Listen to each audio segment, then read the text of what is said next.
ధాన్యం సేకరించడంలో తెలంగాణ ప్రభుత్వం వైఫల్యం చెందిందని మాజీ మంత్రి హరీష్ రావు ఆరోపించారు. మార్కెట్ యార్డుల వద్ద రోజుల తరబడి రైతన్నలు పడిగాపులు కాస్తున్నారని ఆగ్రహం వ్యక్తం చేశారు.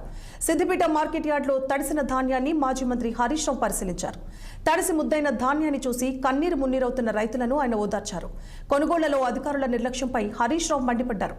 ఆర్డీఓ సివిల్ సప్లై అధికారిపై మాజీ మంత్రి ఫైర్ అయ్యారు. స్వయంగా సివిల్ సప్లై డిస్ట్రిక్ట్ మేనేజర్తో ఫోన్లో మాట్లాడారు. లారీలు హమాలీలను వెంటనే సమకూర్చి ధాన్యాన్ని సేకరించాలని ఆదేశించారు ఆయన. అలాగే లారీ అసోసియేషన్తో మాట్లాడి ధాన్య సేకరణకు లారీలను పంపించవలసిందిగా కోరారు. ఇప్పటికే మార్కెట్లో 3,500 ధాన్యం బస్తాలు తరలించడానికి సిద్ధంగా ఉన్న లారీలు లేకపోవడంతో ధాన్యం నీటిపాలైందని రైతులు లబోదిబోమంటున్నారని హరీష్ రావు తెలిపారు. చనిపోతున్న పరిస్థితి ఉంది.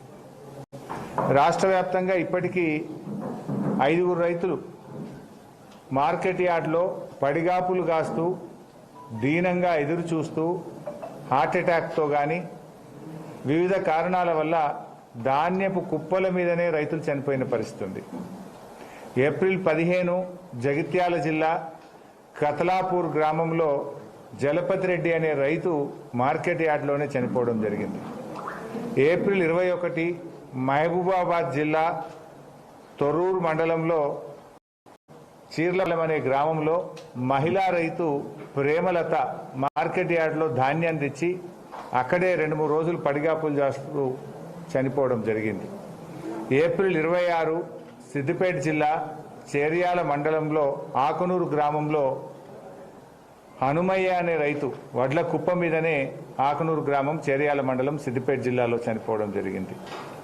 ఏప్రిల్ 22 మహబూబాబాద్ జిల్లా నెల్లికుదురు మండలం అక్కడ బిర్రు వెంకన్న అనే రైతు ధాన్యం తెచ్చి ధాన్యం కుప్ప మీదనే చనిపోవడం జరిగింది.